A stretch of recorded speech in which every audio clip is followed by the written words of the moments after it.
El pasado 13, como todos sabemos, como todos y todas sabemos, el pasado 13 de septiembre el Gobierno de España aprobó el anteproyecto de ley en su reunión de Consejo de Ministros por el que pretende trasladar a nuestro sistema público de pensiones el denominado factor de sostenibilidad, pero también coloca un nuevo sistema para la revalorización de nuestras pensiones en España. Lo primero que tendríamos que afirmar claramente es que es algo absolutamente extemporáneo.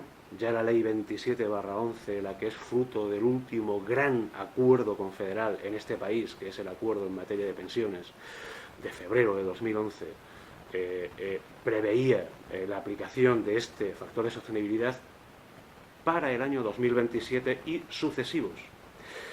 Y es que una de las cosas más criticables a esta medida del Gobierno del Partido Popular es que usa el factor de sostenibilidad para intentar resolver una coyuntura económica actual, aplicando medidas estructurales. Y también otra cuestión que me parece especialmente importante es que el Gobierno miente, y miente muy groseramente, cuando dice que se trata de una propuesta aséptica en lo político, porque el tema de las pensiones la saca del debate político en sus próximos años con la articulación del nuevo índice de revalorización de las pensiones. Es justo lo contrario. Hasta ahora, fruto del Pacto de Toledo, es cuando están fuera del debate político, se incrementan ligadas al IPC, y punto. Si el IPC ha sido por encima del previsto, se regulariza, y ahora lo que hace es plantear un novedoso sistema de revalorización que depende de múltiples factores que cada gobierno de turno decidirá en su previsión, y por tanto veremos que la orientación política de los diversos gobiernos son los que condicionan el poder adquisitivo, en definitiva, de los pensionistas y la expectativa de pensión en este país. Nuestros datos, nuestros estudios, es que con la propuesta que el Gobierno ha presentado, supondría entre un 14 y un 28% de pérdida de poder adquisitivo neto en 15 años, para todos y cada uno de los pensionistas de este país. Hay que desmentir, ¿por qué encuadran esto? Hay que desmentir que esta propuesta gubernamental realmente responde a un desequilibrio actual, coyuntural, marcado económicamente por dos factores: la política económica y el actual mercado y estructura de trabajo en este país.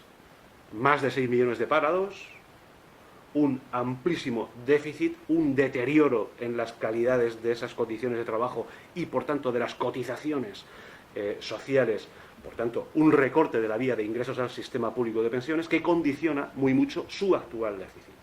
A esto, Comisiones Obreras responde, como primera instancia, recordando al país, cuando a nosotros se nos dice desde el Gobierno que lo que hacen es trasladarnos medidas similares a las que ya existen en otros países de la Unión Europea, de la zona euro, países de nuestro entorno. Bien, primera respuesta: en España se invierte solo el 10,2 del PIB frente al 13,5 del PIB de la media de la Unión Europea en pensiones. Luego, si me quiere usted aplicar las mismas lógicas de tratamiento, de revalorizaciones y de cuantías, inviértame también las mismas cantidades, que entonces no tendríamos déficit. Comisiones Obreras esquematiza o resume sus propuestas alternativas, que son viables, a tres niveles, digamos, en el marco de cómo se pondrían, cómo se implementarían, cómo se pondrían en marcha. Con carácter inmediato: incremento de tipos de cotización. Me referiré a esto, por qué inmediato y por qué esta medida. De carácter progresivo y entrando, por tanto, en un medio plazo, pero muy importante en su desarrollo, habría que incrementar las bases máximas de cotización, habría que homologar las bases de cotización de los autónomos con los del régimen general, hacer que el Estado, igual que ha asumido los complementos a mínimos, también asuma, a través de los presupuestos generales del Estado, los gastos de la administración, de la gestión, del personal que trabaja en la seguridad social y algún otro factor. Y luego, como medida estructural, por un lado, evidentemente, 6 millones de parados, mercado de trabajo, deterioro de las condiciones salariales, afectan directamente a la fuente de ingresos. Y por otro lado, las prestaciones que no están ligadas a la contributividad. ¿A qué me refiero? Viudedad, muerte, en definitiva, supervivencia, orfandad, debieran ser también atendidas desde los presupuestos, no desde lo que cada trabajador, cada persona, cada trabajador y trabajadora ha cotizado a lo largo de su vida. Estas tres, en tres niveles, darían mayor aporte de ingresos que lo que el Gobierno dice querer recortar, que cuantifica en torno a los 33.000 millones de euros en una previsión de IPC del 1%, cosa desconocida en nuestro país. Recordemos que lo normal de la previsión en este país es el 2% y que la media de los últimos 15 años de incremento del IPC en España ha sido 2,5. Luego esos 33.000 millones de euros de los que hablan de recorte de gasto en pensiones, más bien serán 77.000 en el caso de que sea un 2% el IPC y por encima de los 100.000 millones de euros si nos vamos al 2,5 de media.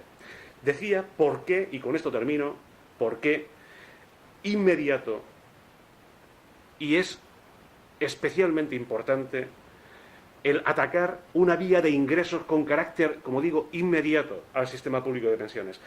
Porque si no, nuestros estudios, nuestros cálculos nos dicen que antes del año 2020, en lo que queda de esta década, habremos acabado con el fondo de reserva. Y esto no se lo puede permitir nuestro sistema público de pensiones, no se lo puede permitir este país.